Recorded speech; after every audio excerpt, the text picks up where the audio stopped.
mga kabeshi ko. So, ngayon, meron akong binili sa best friend ko na paper squishy. And marami na rin ako mga na hindi sa kanya. Tara, tingnan natin. And ito, hindi na ito nakabalot dahil na-unbox ko na yan.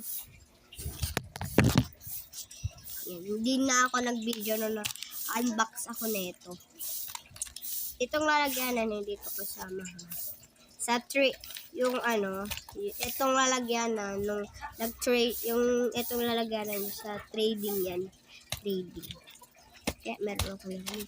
So ayan, meron ako nabiling 50 pesos na squishy. Yan, and then ano to? Styrofoam squishy. 100 pesos. Syempre, ang hirap-hirap gawin yun eh. Tapos, styrofoam pa yung ginamit ko. Diba? So, kaya 100 pesos daw. Eto. 40 pesos, dalawa. Kasi 20 isa. And tara, wag na maraming salita. Ano ang gagawin? I-unbox na natin. Bago natin i-unbox, wag kalimutan mag-follow, mag-share, and like, subscribe. Malapit na tayo mag-million views. Ay, million followers. Ayan. Hindi ko pa to nakikita. Basta sinabi niya lang, o-order ka sa akin, son. Ay, hindi pala. Pamangkin ko pala. Nag-order ako sa pamangkin ko. Hindi pala sa pinsan ko. Sabi niya, o-order ka, tita. Ng squishy.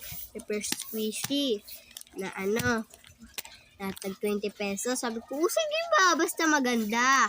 Tapos ilagay mo sa paper ha na hindi ko makikita. Sabi niya para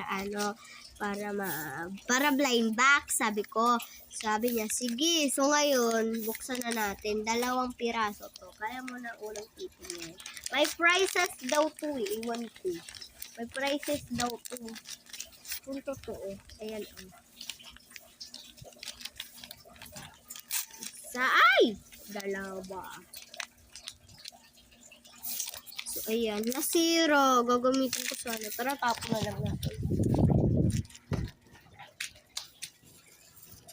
Tara na.